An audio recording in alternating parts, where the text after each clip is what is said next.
iyi si dutuyemwo irimwo ibintu byinshi bibabaje ndetse bihangayikishije abatuye muri yo.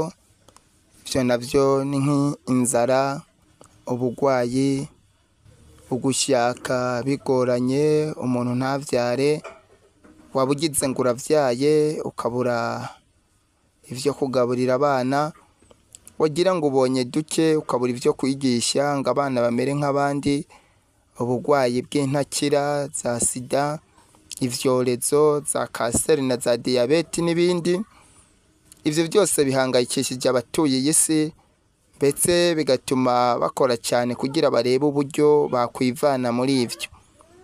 Ariko nyuma y'ivyo hari ikindi gihangayikishije abantu, kuko ivyo bigera kuri umwe bigasiga undi. Ivyo navyo nta bindi ni urupfu. Urupfu ruhangayikishije abantu, ndetse iyo ubwiye umuntu ngo uragapfa, uwumututse igitutsi gikomeye ashobora no kutakubabarira, akagushira mu banzi bawe badasanzwe. Ariko nubwo bimeze uko, twese tuzapfa ntaho twarucikira. Urupfu rujana abana, rukajana abakecuru, rujana abize, rukajana abatize, rujana abakomeye, rukajana n'aboroheje. Iyo rugeze ku mukire ntirumusiga, n'iyo rugeze ku mukene rurajana. Muri ivyo byose rero uyu munsi twagendeye mu rugo rw'umugabo bita Ndagijimana Elisa. Yari umugabo ukunzwe cyane, ufite umugore ukagira abana, ndetse mu muryango bari bamutegerejeho vyinshi, n'igihugu cyari kimutegerejeho vyinshi.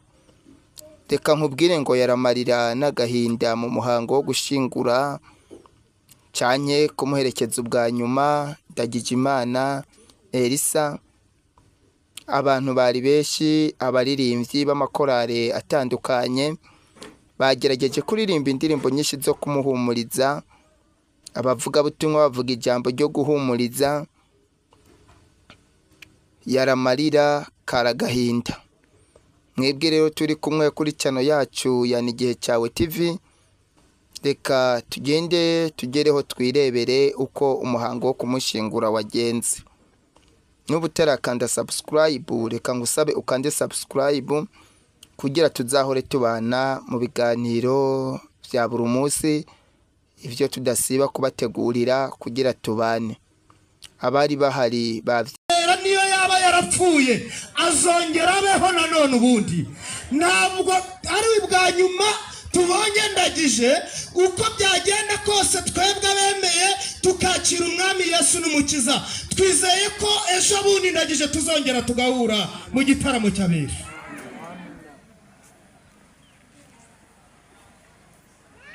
Reka tumutura akaririmbo gato, ubundi tuganire ijambo ry'Imana mu minota mike, ubundi dusenge. Umugeni aratashe, umugeni aratashe, kuko yarangije kwemerwa. Umugeni aratashe, tumusezere niwo munsi wa nyuma nta kundi ku maso yacu y'umubiri. Umugeni aratashe, umugeni aratashe, kuko yarangije kwemerwa. Umugeni aratashe.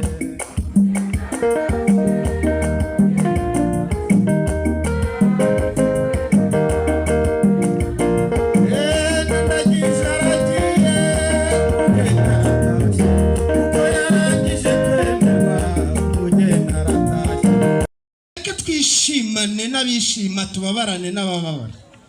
Uyu mwanya nubwo divine ubabaye, ariko twebwe impamvu idutera guhagarara hano tukabyina, tukishima, tukagerageza gukora ibintu byose. Yohana mu bice 11 ku murongo wa 20. Ubwo rero hano tukaba twigisha abana b'uburyo bwari bwo bwose. Ngo muri abo bana twigisha hakaba harimo n'abana b'umuvandimwe mugenzi wacu wigendeye. Ariko hari abana hano muze yemwe bana, muze mwigire hino.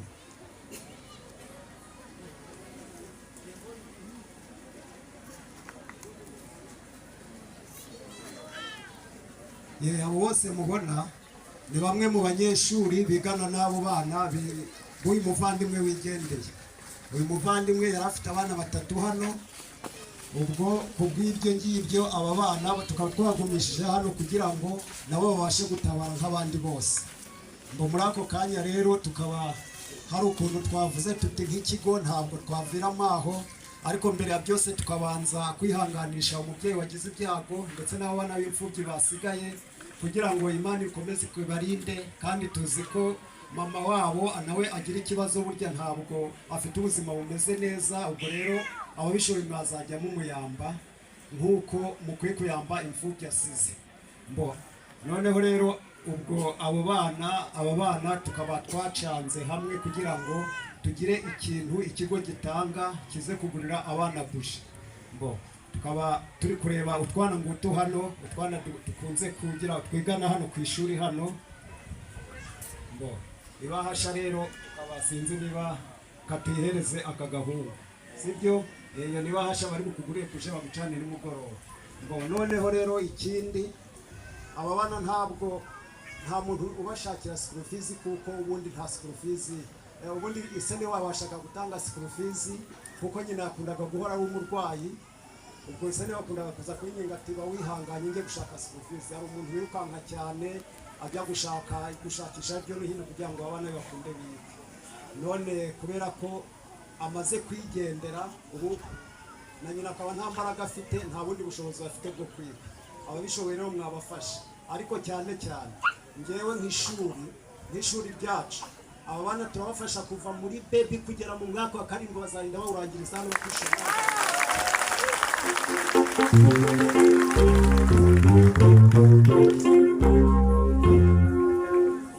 Ubwo rero umubyeyi we nta kindi kintu azakora, adushakire school, adushakire uniform, adushakire ibitabo, mbese ibikoresho by'ishuri gusa ari byo ashaka. Ahasigaye wazambaze aka gato akageze mu mwaka wa 7 mu gihe najye nzaba nkiriho, cyangwa se nubwo nzaba ntakiriho, uwo nzasiga nzamubwira ntikari akantu karebe. Murumva, kugera mu mwaka wa 7 bajye muri senior, aba bana niho bazongera kwishura school fees. Ahasigaye rero mwese turabashimye. Iri shuri ryitwa Backyard Academy, abatazi kubisoma mu bisome mu birebe, kandi turateganya iterambere ryiza mu minsi iraza. Muzatwohereza abana, tuzi ko hari ibintu byinshi tugiye kongeraho, muzabyumva mu nama tugiye gukora nyuma y'ibyumweru 2 tugiye gufunga. Hari ibintu byinshi tugiye kongeraho ku buryo ishuri muzasanga rimeze neza. Ntimutinye ko ryubakishwa amashitingi cyangwa ridasize sima. Hano hari ubwenge, mwabyumvisha. Hano haravuga ngo forward ever, backward never. Twe dukora tujya imbere gusa, ntabwo tujya inyuma. Mwabyumvishe.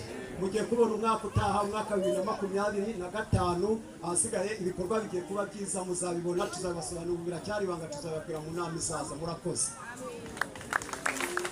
Umutunga ibiganza muvuge ngo Imana imuhe umugisha mu izina rya Yesu, kandi mwagurire. Yego, babacuruzi nabo bigire hafi bihuse. Haleluya, haleluya. Nk'umuvandimwe wacu twabakoranye, twabanye, nanjye ndi umwe mu bakoranye nawe uyu murimo. Uyu munsi rero tumaze kumva iyo nkuru ibabaje ko umuvandimwe wacu twari tumaze iminsi guhera ku wa nyuma, ku wa 5 twari turi kuganira bisanzwe, turi kwishimana nawe, ariko byabaye ngombwa ko akurwa mu mubiri. Twese byadutunguye kandi byatubabaje. Kubw'ibyo rero nk'abacuruzi b'ibitoki n'abandi twagiye dufatanya baziranye no bita Papa Safi, twabashije kumubonera parafini y'iri joro ngo babashe kurara ku kiriyo imitwaro 5 n'igihumbi. Nawe mu mutunga ibiganza muvuge ngo abo bacuruzi Imana ibagure mu izina rya Yesu. Mwongeye kwirwa, ntabwo ndi buvuge byinshi. Shana umuntu utageze hano naho wari urafite amatwi yinshi babimubwiye. Twiteguye ubukwe bwa 3. Ubu hari akantu nkuye hano narinzi ngo nzabucika, kumbe nanjye buzangeraho. Ubwo rero hari ubwoba njyanye, nkunda kubivuga cyane iyo turi hano hantu. Uwazana ikintu gipima umutima wasanga utera agace kuri dogere 80 kubera iyi sanduka murimo kureba hano hantu. Ndagira ngo rero dusubize amaso inyuma nk'uko umwigisha yabitubwiye, niba tutazahacika amateka wowe urimo gusiga n'ayahe. Reka ntangire nihanganisha Divine n'umuryango. Wihangane, ntabwo ari we wa mbere, maze kumenya ko atari we wa mbere kandi atari nawe wa nyuma. Igikuru turacyari mu isi, hangane, Imana nizi byose ku buzima bwawe, izagufasha kubarera. Sikorufizi ndumva nanjye igihe nzaba ndi chairman w'iyi village, igihe cyose nzaba nkiriho n'igihe nzashobozwa, nanjye ngiye kukwemerera ngo inifomu y'abana nzajya nyibagurira.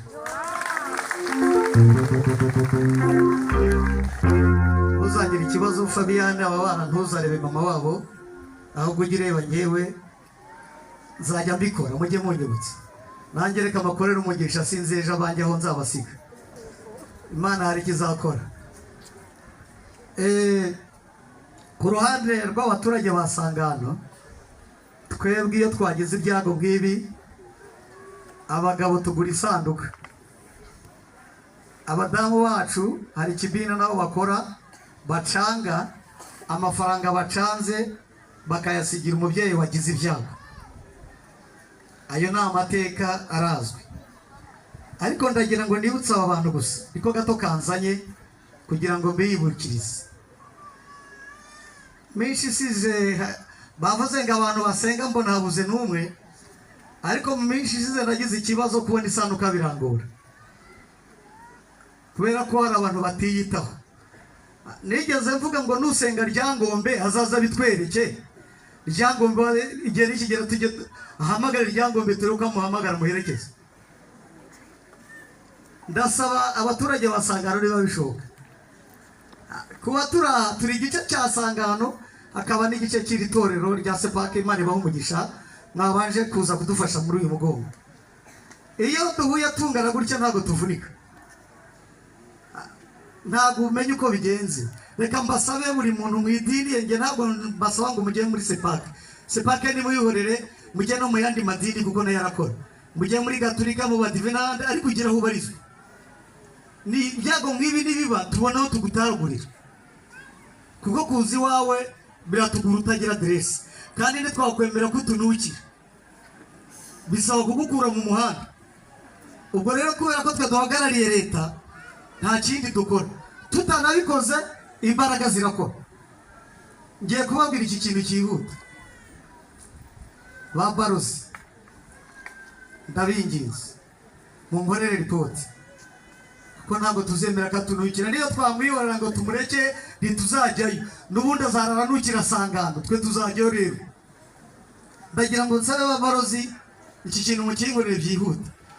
Iki cyumweru munyandikira umuntu wese, barozi ni uburenganzira, nyandikira umuntu wese utuye muri barozi yawe, nyandikira umuntu ukora n'umuntu utarimo gushaka gukora. Ubwo udashaka gukora niwe nishakira, unkorere urutonde. Cyumweru gikurikiyeho imbere tebo ngiye kuyimanika, buri barozi igenza isurira. Nushaka uzajya gusaka igitoki, nubona naje gusura barozi yawe singubone muri barozi, ubwo nzongera kukwemera ko urara muri iyo barozi nyuma y'uko warangije kubonana nanjye, kuko ntabwo twakwemera ko abantu bateye gutya kugira ngo mukomeze mutuvune bene aka kageni. Ubwo rero umuntu wese ukora, ngiye gushyiraho oreri izabibambye kuri ofisi yigenza asurira ababorozi. Ngiye na komite turamanutse, kandi tugufatira icyemezo kizakugora. Ubwo rero ukwiye gukora mu bandi. Abamama Imana ibahe umugisha, basabiye umugisha kubw'igikorwa nabonye mukora. Divine uhumure uyu mu mwanya muto mvuye mu nama. Reka mbibutse n'aka kantu, mvuye mu nama, hari inama nari ndimo, hari igitongore gishya kije vuba, ni gishya cyaje kutwihanjurira, kirimo gufasha abagore badafite abagabo. Ikarita yawe witegure kwa mbere, n'abandi bagore mudafite abagabo mufite imfubyi, kwa mbere muzansange muri ofisi mbandike kugira ngo nyibashyikirize. Sinzi icyo kizabamarira, dusenge Imana kizagira icyo gikora.